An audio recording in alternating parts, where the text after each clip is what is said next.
كيف؟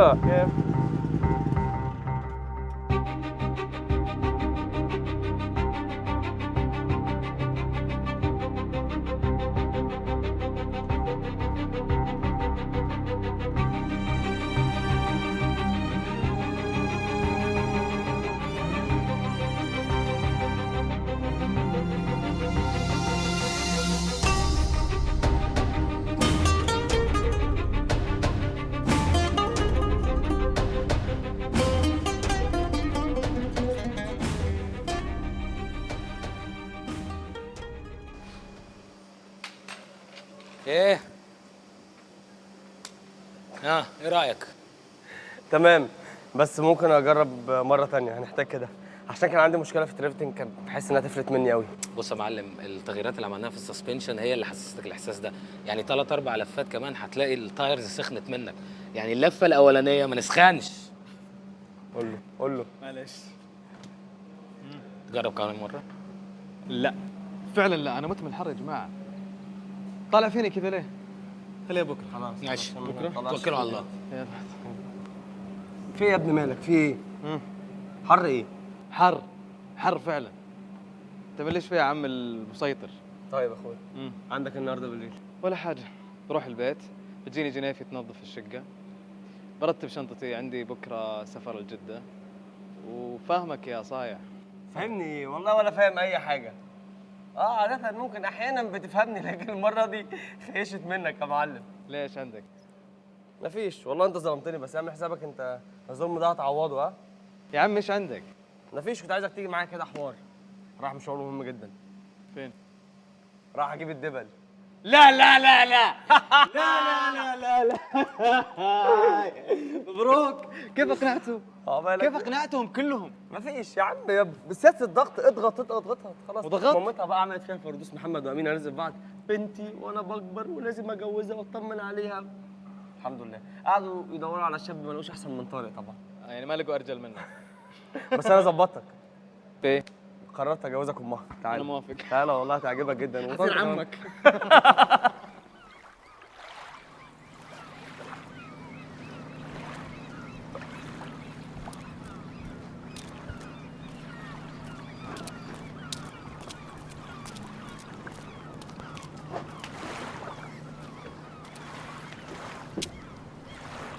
هاي بنات. هاي هلا. وينك؟ عطلتينا. أنا آسفة. ما عليه، المهم وصلت. حي الله من يانا. الله يحييك حبيبتي. بنات، احنا وين بنروح؟ ما تدرون بنطيقها فرة؟ إمارات، عمان، قطر، البحرين بعد شان تبون بعدين نرجع. ايه يلا بهالمناسبة عاد سيلفي.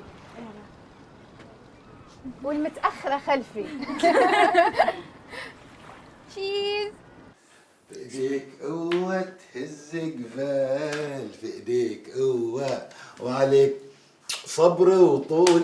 غسلت ايدك؟ يفا بنت امس تعلمني انا النظافة. انتوا ريايل مثل الاطفال، تحتاجون مين يذكركم وينبهكم. انا طفل يا النملة.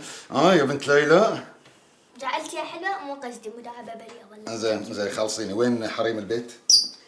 افا يا بابا انا مو ترسع عينك. انت نزغة البيت، وين ليلى وين حنين؟ ليلى عندها دوام وحنين طالعة مع اسماء، اليوم عندها الحفلة لا تنسى. صح زين، ايش بتغديني؟ تشيكن بريست اند براون باستا. انا مال تشيكن بريست، مرق بامي وينه مال بابا؟ ماما قالت ماكل لحم يعني تروح الطبيب وتحل السكر. والله قامت تفتين دكتورة وخبيرة تغذية بعد، والله حالة. ولو الباستا ما في. زين يلا غدينا عشان ننام شوي. الو بابا. حنين شلونك؟ تغديتوا؟ لا انا مرق باميه فاشله، بيغدوني باستا. المهم اذا احتجتي اي شيء كلميني بو. اوكي يلا طلعوا قبل لا يصير ظلام، يلا عشان توصلون مبكر. يلا مع السلامه. أصلاً معروف إن العرس هو فرحة البنية، عشان احنا اتفقنا 200 بطاقة لهم و30 بطاقة لنا. بس اللي ما راح تجي العرس تقول لي من الحين، عشان ما ابغي الصراحة اضيع بطاقة على الفاضي. أنا انت شنو؟ أول وحدة جاية. اوكي عبالي. بس حنين شكلها ما راح تجي. وين؟ عرسي؟ إيه بس متى؟ الجمعة الجاية. مو كنا وايد مبكر؟ اي وايد مبكر، احنا صار لنا 3 شهور نجهز عرس وكوشه وفستان حتى شهر العسل. خلصت كل شيء واخذت كل اللي خاطري فيه. لا انا اقصد يعني مبكر، يعني انك توك صغيره على الزواج، وبعدين الزواج مسؤوليه.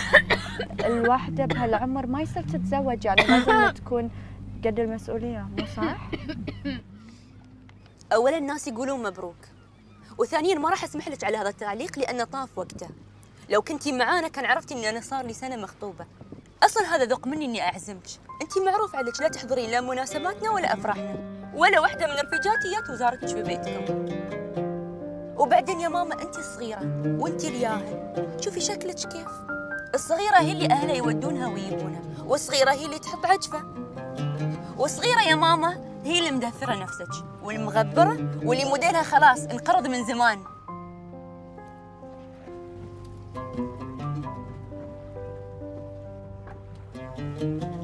فاطمه ايش فيك نهديت على البنيه؟ ما سوت لك شيء، ما قالت لك شيء.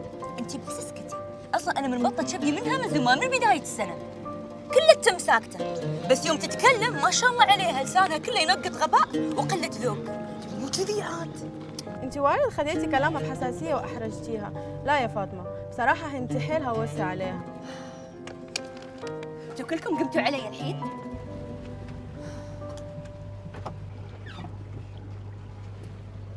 لا تزعلين عاد. تعرفين انت فاطمه شايفه نفسها جميله الجميلات، وزاد الطين بله هذا الزواج يا على هواها ويرضي غرورها. ولد عز ومتيم وولهان، فطبيعي انها تتصرف بهاي الطريقه. حنين تدرين ان شقتهم كلفت 70,000 بس ديكور واثاث، وهي بس غرفه من بيت ابوه. يعني اتوقع اي وحده منا يجيها عريس نفس مؤيد عبد العزيز اكيد ما راح تقول لا، لو عمرها 8 سنوات مو 18.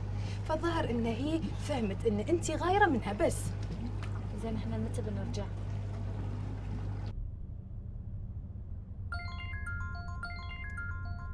ايش فيها حنون هالكثر ردك؟ الو هلا حنين، ايش فيك؟ ايش صاير؟ شنو؟ انت ما قلتي بتردين الساعة 5:30؟ هي تو الناس؟ خلاص الحين اجيك. لا طلعت من الصالون، كان عندي مشوار بروح له وبعدين كنت بمرك. لا خلاص راح امرك الحين، خلاص ما راح اتأخر، تقعدين تحنين. يلا باي. يا الله عليك يا حنين، يا الله عليك. قومي انت اللي استفزيتيني، وبعدين انا ما اتحمل حد يعيش الدور ويسوي روحه كبير علي. اي دور واي كبير؟ ترى السالفه ما فيها ان انا قلت رايي، يعني انا ما اشوف ان هذا السن مناسب حق زواج، يعني ايش في هذا انا قلت رايي عادي. لا بعد سمعيني مره ثانيه. يا جماعه الزواج ما له علاقه لا بالسن ولا بشيء، هو قدره الرجال انه يتحمل مسؤوليه ويقدر انه يقود بحكمه بس لا غير. لا وانت بعد قاعده تفتين؟ لا ما قاعده افتي، قاعده اقول كلام واقعي. الله الحين انا صرت لكم موضوع واقعي كل واحده تتفلسف فيه على كيفها. رطوم هالكلام هذا مو صح، احنا قاعدين نتكلم عن الزواج بشكل عام، يعني لا تاخذين الموضوع بحساسيه، بس قولي رايك عادي. ايوه الحين انا صرت موضوع عام. اقول لكم شيء؟ خلاص اعطوني كلكم البطاقات، ما ابي ولا وحده تجيني عرس. تافهه صح؟ من صدقك؟ البطاقات هذه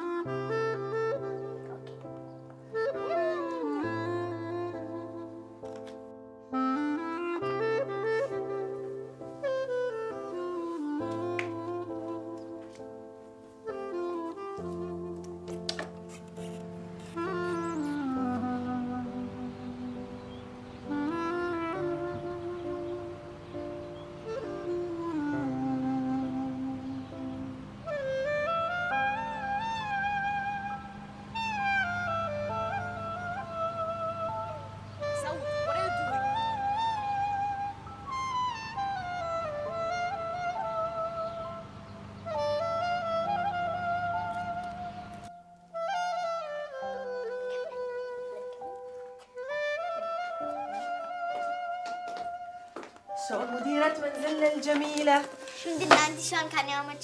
وايد حلو، الحمد لله خلصت كل اشغالي. ابوك تغدى؟ غديتها ونومتها والمفروض اقعد الساعة 5:30. شاطرة. نومتي؟ نومتها. وحنين؟ حنين طالعة مع خالتي اسماء، عندها حفلة مع رفيجاتها اليوم. زين قولي لي رايك ها؟ لو حلوة قولي لي، ها لو مو حلوة قولي لي بعد. ايش رايك؟ ينن عاطيني. ايش فيك؟ شابي حق حنين علشان تخرجها. ايش رايك؟ بس ذوقك فالليلولة. بس لا تنسين عيد ميلادها يوم 30. باختصار لازم نفكر شو راح نسوي لها. ابوك قاعد يفكر يجيب لها سيارة، بس عاد هي تشجع وتعلم السياقة. يس، عشان ترحمني من المذلة، تروح وتجيبني وتوديني المدرسة ونروح الجمعية، وممكن انت ولا الجمعية بعد وانت تستريحين، واي مشاوير احنا حاضرين. تن تن تن تن. هي مسرع ما سويتي سيناريوهات وافلام. حبيبتي السيارة حق حنين مو لك انتي، خيالك هذا واسع. انت اللي مسوية هذه؟ يس. لا لا حلو؟ تينن انت مسويتها؟ اي. زين ردي سويها مرة ثانية. بس ماما. يا حياتي. خلصنا الرحلة. فاينلي. الو انتي وين؟ اذا لا تاخرين تعالي بسرعة. اوه خلاص انتي ليش ما تسمعيني؟ قاعدة اقول لك تعالي، ترى مو انه كل شيء اشرحه. خلاص لا تاخرين. تبينا نوصلك؟ اكو سايد موجود. لا خلاص روحوا مشكورة، خالتي راح تجيني. انزين خلاص يلا باي بنات، مع السلامة. عذاري لا تنسين تنزلين صور ها على الواتساب جروب، بس لا تحطينا في انستغرام سوشيال ميديا. زين ان شاء الله. اذا يلا جيتي باي بقول لك. باي. خلص اذا جيتي بقول لك. يلا.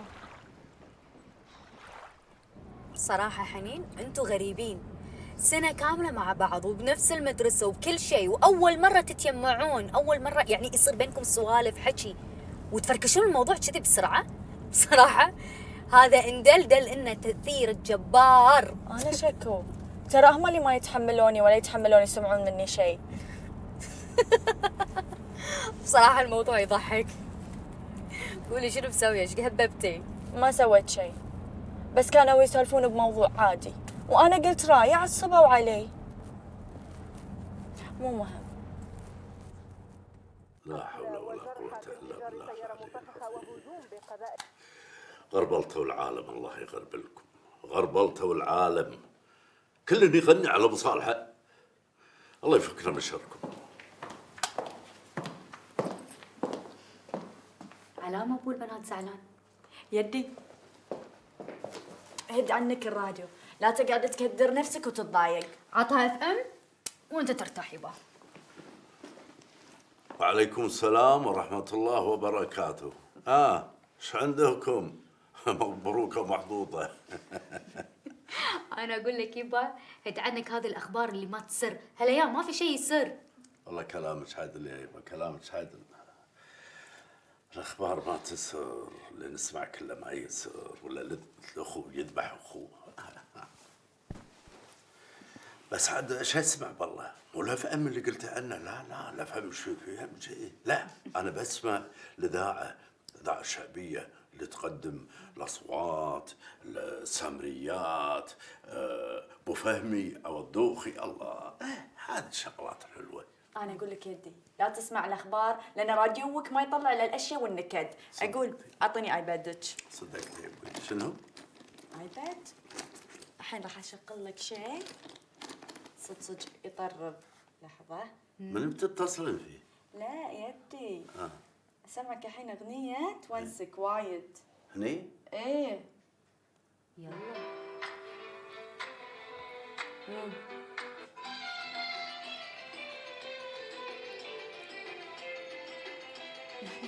عرف هذه؟ اكتبوني قلبي فيها. يا فرقة التلفزيون حسب ما اعرفها، لكن الكلام حلو طيب يعرفها. هي كلها شباب التلفزيون يبا. ماني عبد مسكين طرد الهوى وكبر بلوى. طالع ماكو صوت يبا غيرها بعد. هذا حدك. لا صوت. صوت مني. قال المعنى.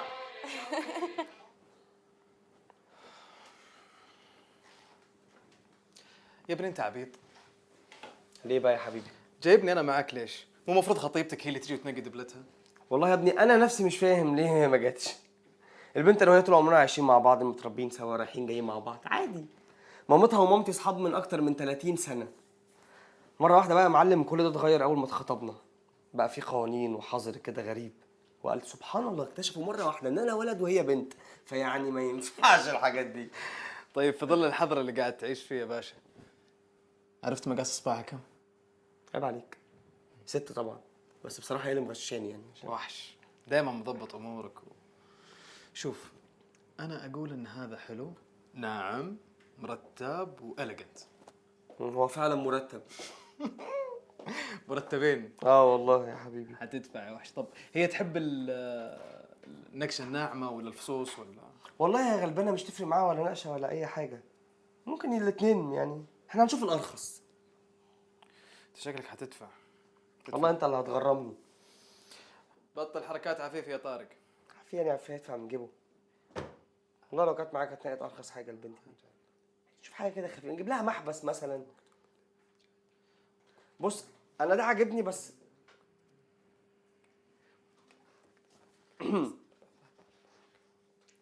يا معلم.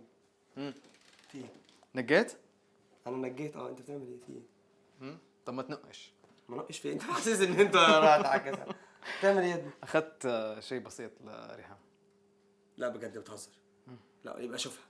لا لا والله اشوفها. مش انت العريس؟ طبعا. انت حتشوف ريهام. وهي حتشوف التعليقه. لا يعني اوكي. جبت لها تعليقه. انت بتجيب لها ما تجيبش لاخوك حاجه؟ والله عيب يعني كده. انا لو مكانك هتجيب لي على الاقل دبله ذهب، دبله فضه، سلسلتين، حاجه كده يعني.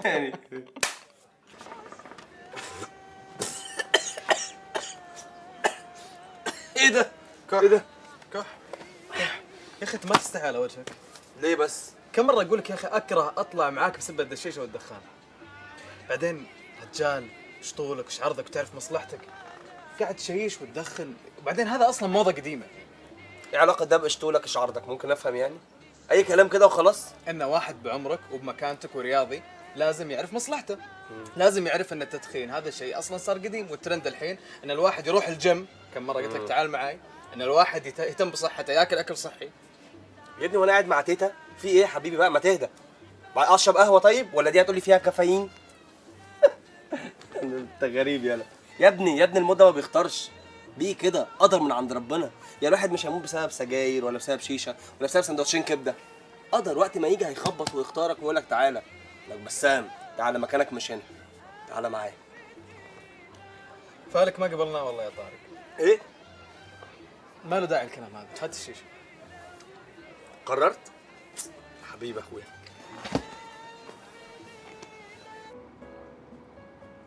ما شاء الله صورها حلوة. تدري انه اياها فوتوجينيك؟ ايه بس وجودها بيننا ما كان فوتوجينيك. هي بوادي واحنا بوادي. صدقين على الحكي اللي قالته فطوم عنها، ما ادري احس انه صدق. بس ما حبيت احرجها يعني، ما حبيت ازيد الشيله. بنيه اول مره تطلع معانا شنو؟ انت ما عرفنا لك، صدق مالك صاحب. اصلا هي خوش بنية، بس لانها بحالها فشغله بالكم. احنا ما قلنا عشان تحطي صورنا بالانستغرام؟ مو صورتك هي، صورة فاطمة وخلود، ظللت صورهم، انت ما قلتي ماني ما ظل صورتك. زين ليش الانستغرام اصلا؟ شنو الجديد بالله؟ دوم طلعاتي واي شيء استانس فيه ورحلاتي احطها انزلها على الانستا يعني. انت ايه بس احنا لا. شوف يا ربي، انا بفهم ايش تبين تسوين، مو كافي ندزوهم بالجروب، ليش انستغرام؟ انت شكلك فاطمه مأثره عليك وايد على فكره. بعدين طلعوا والصور ما فيهم شيء، كنا على المركب وقاعدين وامورنا كلها طبيعيه، لا معانا ريايل ولا قاعدين نسوي شيء غلط. ما في داعي بر بر بر بر بر وتصدعي لي راسي وتسوي لي رقابه.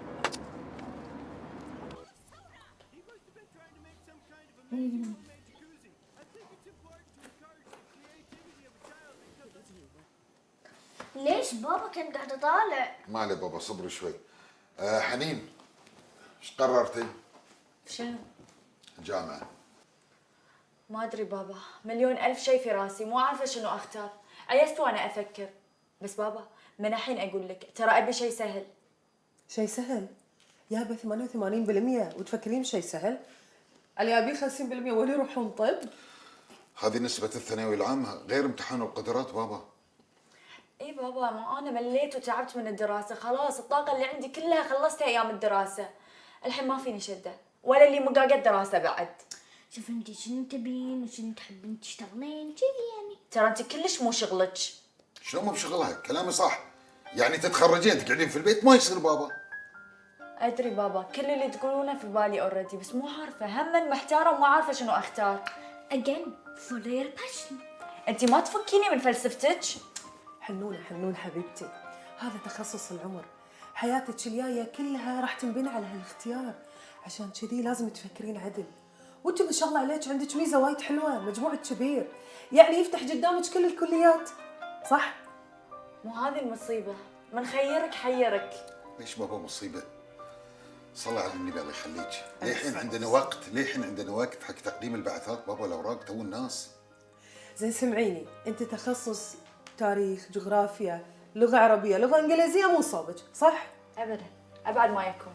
اوكي، تربية؟ لا طبعا، يعني كلش ما اتخيل نفسي اصير مدرسه. زين علم اجتماع، علم نفس. زين بابا، هذول شنو يشتغلون؟ أخصائية اجتماعية بالمدرسة. زين بابا، علوم سياسيه صعب؟ بابا اي شيء تحبينه بيكون ممتع حتى لو كان صعب. ما ادري، بس احسه معقد وفي دراسه وايد. زين ايش رايك بالحقوق؟ حقوق هني أصلا تبي من يدافع عنها. ترى انت وايد مسختيها وانا ما كلمتك ولا وجهت لك الكلام. الحق علي ان انا كنت بساعدك، لا حمدا ولا شكورا. فرح خلاص يوزع عن اختك. شوفي اللي عدل في التلفزيون هالليله اللي ما فيه شيء حلو، مللت انا. لحظه. الاعلام. اوه عاد هذا مجال وايد ممتع. زين بابا، هذا في دراسه وايد؟ اكيد طبعا، بس ممتع. شوفي، انت عندك اذاعه وتلفزيون وعندك علاقات عامه، الاثنين امتع من بعض، والاثنين مجالهم في الشغل وايد حلو، بس علاقات عامه مجالها في الشغل وايد احسن، لانها موجوده بكل شركه وكل وزاره. والتلفزيون؟ لا التلفزيون عاد هذه ترولي شهادتك فيه مجروحه يا ليلى. وايد مجال ممتع وايد حلو، في تغيير، تجديد، ابداع. تدرين انت لا يمكن تملين وانت تدرسين وانت تشتغلين. اوعدك لو اخترتي هالمجال هذا انا بساعدك، بسوي لك كل المشاريع والابحاث. خلاص بابا، انت الحين كل اللي قلناه قلبي كله في مخك، واختاري على راحه. وانت وقفي تقلب في هالمحطات التلفزيون قايل لك ما في شيء ممتع. قومي شوفي لنا في السينما شيء احلى، يلا قومي قومي قومي. اوكي وين بختار الفيلم عشان ريتنج؟ انتم ما تعرفون تختارون. لا لحظه قبل لا تقومون. تفضلي.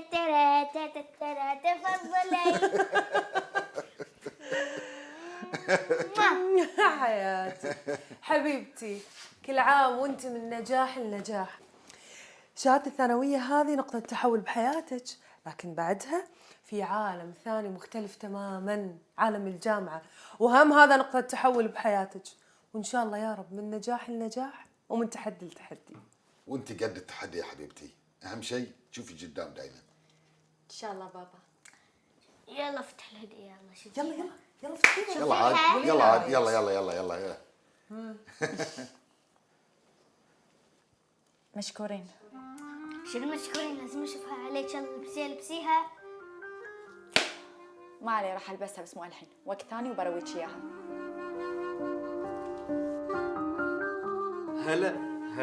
هلا شلونك يمه؟ شخبارك؟ والله انا بعد مشتاق لك. لا ما بتشتاقين واجد ان شاء الله. بكره وانا عندك باذن الله. اي بكره رحلتي لجده. لا خلي خالد بشغله. خلي خالد بشغله، وشوفي اذا السواق فاضي يرسل لي، اذا مشغول انا اجيب تاكسي. تامرين شيء من هنا اهم شيء.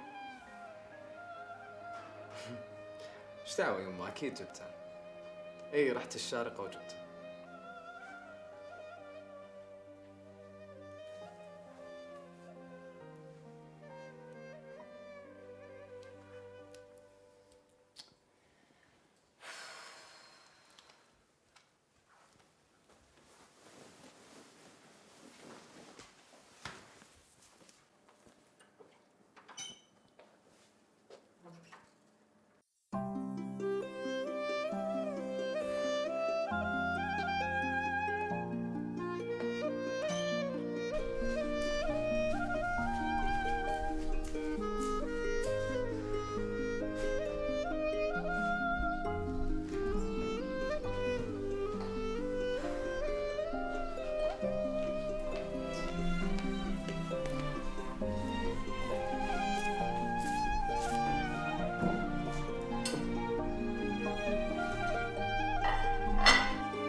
حد كلمك كلمة.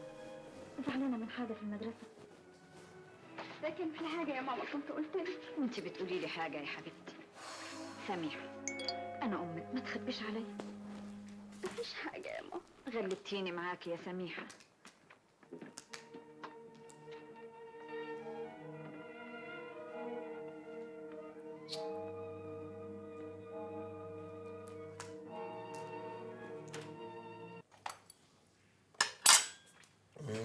الله عليك، انت من وين تعرفين تسوين بلاني؟ When I started to love you, baby. يا عمري متى تتكلمين عربي؟ I already know Arabic. زين تتكلمين ايش ناطرة؟ Because I don't want. Arabic is your language, not mine. And you already speak English. زين انا ادري ان ماي لانجويج وادري اعرف اتكلم انجليزي، بس يا عمري انا بيك انت تتكلمين عربي. Yes, I do, Habibi. But English is much easier to communicate with. And your language is so complicated. زين خلاص كيفك؟ ان شاء الله تتكلمين صيني، انا شاكو فيك. Go check on your son. I think he's awake. ان شاء الله.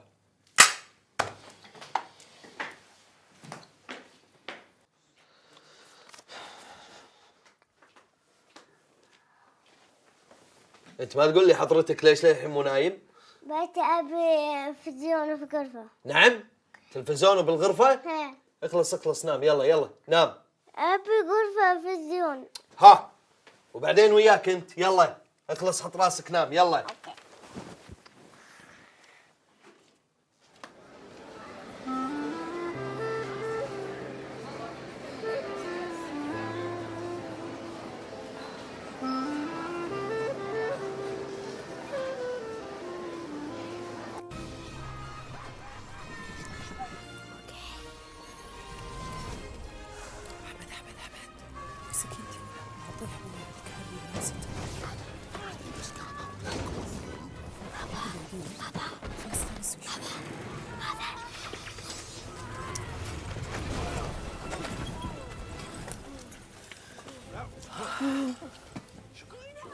بابا أنا أبي أقعد يمك.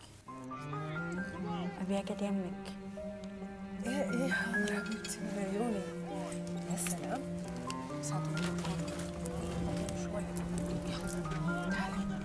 قاعد يم أختك يلا. بسرعة.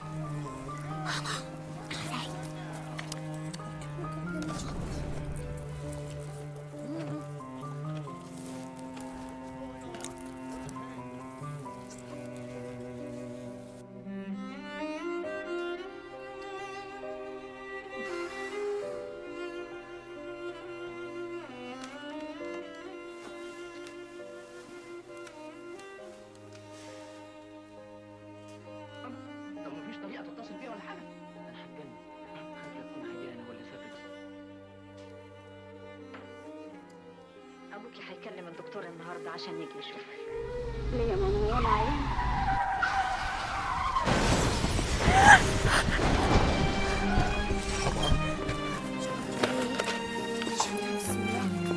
حنونة.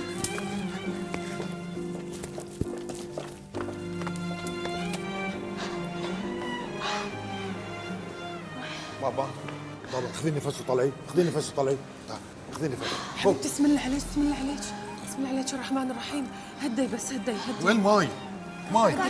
شربي ماي يا ولدي شربي. خلاص بابا صرت أحسن الحمد لله. صرت حبيبتي شربي ماي. خلاص صرت أحسن. امشي نروح نكمل الفيلم خلاص. أي فيلم الله يهدى صروعتين سويتين له فيلم على الفيلم. على فكرة ترى أنا مو قاعدة أمثل عليك. ما حد قال ان انت تمثلين، انت خرعتيني بابا. أنا آسفة إني خرعتكم وآسفة إني خربت عليكم الفيلم. يلا امشي خلينا نكمل الفيلم ونشوفه كله. وين بابا؟ يلا نرجع البيت احسن، نرجع البيت. اعطيك. خذي جنطتك. خذيت منها دينار عشان الماي طبعا، وهذا الباقي. يلا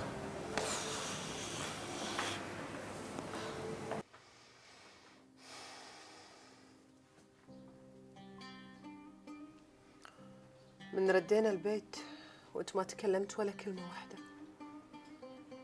انت متخيل فعلا اني انا اتهمت حنين بالتمثيل؟ لا والله حشة، ابد ما على بالي. انت تدرين حنين حساسة وانا اعتذر لك عنها. بس يا ليلى انا بيش أطلب منك إن تتفهمين وتحاولين تساعديني كثر ما تقدرين. أنا بالي مشغول عليها وايد. معقولة أحمد توصيني على بنتي، على حنين، وأنت عارف أنا إيش كثر أحبها وأهتم فيها؟ بس الله يهداها هي اللي تغيرت. هي كانت وايد متعلقة فيني عقب حادث أمها الله يرحمها. كنت أنا بالنسبة لها الحضن والأذن، الصديقة والأم. طبيعي كل بنت تغار على أبوها. إحنا لما تزوجنا كانت حنين واعية وتفهم، وطبيعي إن هي حست إن أنت خذيتيني منها. أنت ذاكرتك مو تمام. تذكر عدل، أول 4 و5 أشهر من زواجنا كانت علاقتي فيها مثالية، لكن عقبها البنت تغيرت وانزوت. قل كلامها، قلت طلعاتها، قعدتها ويانا، كل شيء تغير. حتى علاقتها بفرح بعد تغيرت. حنين مو مقتنعة إن فرح أختها، ولو ما حياها وخوفها منك كانت عملت معانا بشكل أجرأ وأعنف. لا حبيبتي، لا عد مو بلهالدرجة. البنية تغار عليه منكم بس فقط لا غير. رغم نبرة الغشمرة اللي بصوتك، لكن معك حق، هذا جزء من عقدة حنين.